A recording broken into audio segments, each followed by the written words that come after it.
जहाँ तक औलाद पैदा करने का ताल्लुक है, इसका ताल्लुक इंसान से यहाँ जाती तौर पर नहीं है, इसका भी अल्लाह से ताल्लुक है। तो हमें इस बात को ध्यान में रखना होगा कि जनसंख्या नियंत्रण का कार्यक्रम सफलतापूर्वक आगे बढ़े, लेकिन जनसांख्यिकी असंतुलन की स्थिति भी न पैदा होने पाए।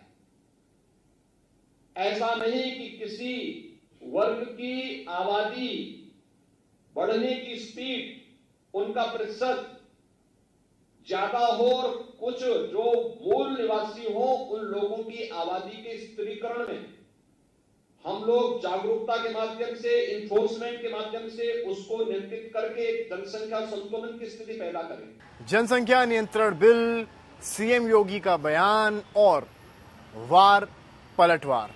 नमस्कार, मैं हूं समर्थ श्रीवास्तव और आप देख रहे हैं यूपी तक।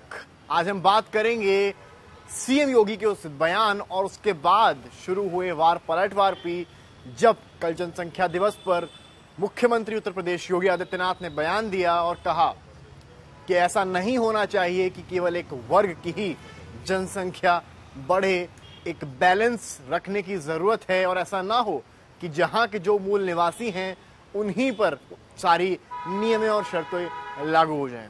यूं तो ये बस एक बयान था, पर अब इसके राजनीतिक मायने भी निकल आए हैं। विपक्ष बीजेपी पर और सीएम योगी आदित्यनाथ पर हमलावर है।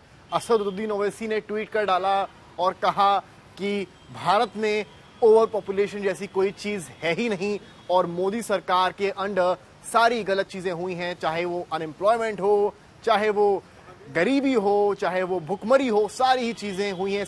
इसका इल्जाम आप बढ़ती पॉपुलेशन पर नहीं थोप सकते हैं। चीजें यहां नहीं रुकी। समाजवादी पार्टी के जो सांसद हैं शफीकुर रहमान बर्क, उन्होंने ये तक कह डाला कि ये किसी जाति धर्म का मामला नहीं है, बल्कि औलाद पैदा करना अल्लाह का रहमो करम है। जहाँ तक औलाद पैदा करने का ताल्लुक है, इसका ताल्लुक इंसान से यहाँ जाति तौर पर नहीं है, इसका भी अल्लाह से ताल्लुक है, अल्लाह ताला से। अल्लाह ताला जो बच्चा पैदा करता है उसके लिए उसका रिस्क साथ में भेजता है। हालांकि बर्क ने इस बात के बाद ये भी कहा कि हम इस बात का समर्थन करेंगे जो भी चीज सरकार अमल में लाएगी और जो भी कहीं ना कहीं प्रदेश के लिए की बेहतरी में आगे काम आएगा।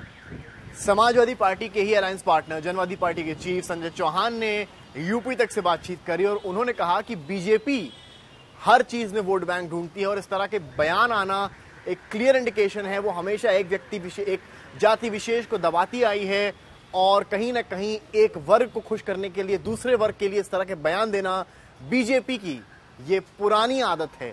आइए संजय चौहान ने यूपी तक से क्या बातचीत करी, हम आपको पहले सुनाते हैं। और देखिए, बीजेपी को जो अपने फायदे की चीजें हैं उसको वो 2 दिन में 1 दिन के अंदर कानून बना देते हैं, सदन से पारित करा लेते हैं।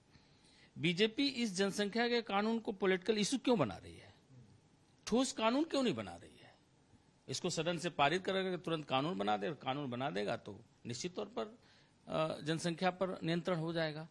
तो ये थे संजय चौहान। ऐसा नहीं है कि खाली विपक्ष की तरफ से ही पलटवार आया। जब ये सारी बातें आई तो मोहसिन रजा यूपी सरकार में मंत्री थे और बीजेपी के नेता हैं जो काफी एक्टिव रहते हैं, उन्होंने पलटवार किया। उन्होंने कहा है कि असदुद्दीन ओवैसी को समझना चाहिए कि उनके खुद के बच्चे अगर लंदन में पढ़ रहे हैं और अगर बीजेपी मुस्लिम समुदाय को या एक वर्ग विशेष को मुख्य धारा से जोड़ने की बात कर रही है तो उनको परेशानी क्यों है, वो आखिर क्यों चाहते हैं कि नाबालिग बच्चे पत्थरबाजी करें। आइए सुनाते हैं आपको कि मोहसिन रजा ने इस पूरे मामले में अपनी क्या राय रखी। बड़ी हैरत की बात है कि बैरिस्टर साहब इस तरह की बात कर रहे हैं। हम समझ सकते हैं, आप बस्तियों में जाकर देखिए। तो कल आप ही के हमने चैनल पर देखा, एक न्यूज चलाई जा रही थी, मैं देख रहा था, कन्नौज की एक न्यूज थी। एक ही परिवार के 19 बच्चे, एक परिवार में एक फादर, उसके 19 बच्चे। ऐसे जनसंख्या नियंत्रण हो सकती है क्या?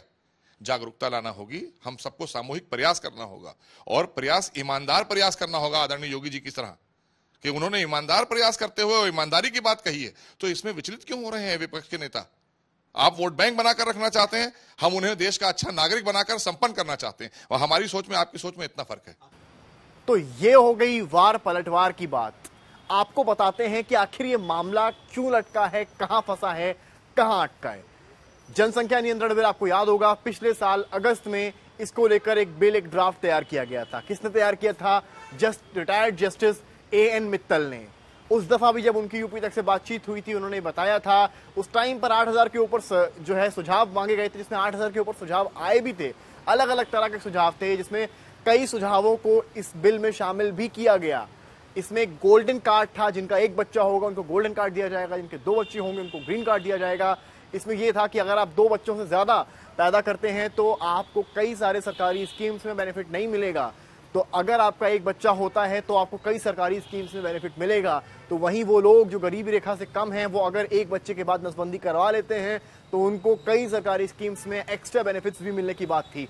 तो वहीं कुछ केसेस अगर ऐसे होते हैं जहां आपका बच्चा दिव्यांग पैदा होता है या जुड़वा पैदा होता है, वहां पर ये जो लॉ था, ये जो बिल था, ये लागू नहीं होता था। तो ये सारे फैक्टर्स, ये सारे फैक्ट्स उसमें थे।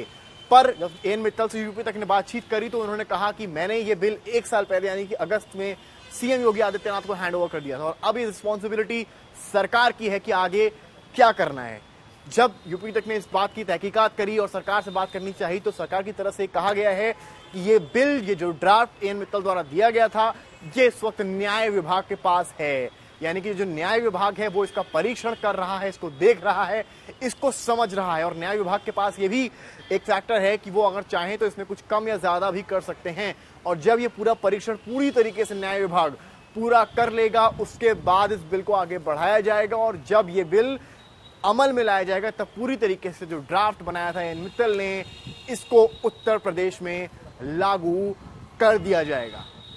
तो देखना है कि अब इन बयानों के बाद आखिर जो मेन बिल है जिस पर सबकी नजरें टिकी हैं, जिसमें ग्रीन कार्ड, गोल्डन कार्ड, 2 बच्चों से ज्यादा होने पर सरकारी स्कीम से बेनिफिट ना मिलने की बात, ये सारी तमाम चीजें हैं, आखिर ये बिल उत्तर प्रदेश में कब लागू होता है।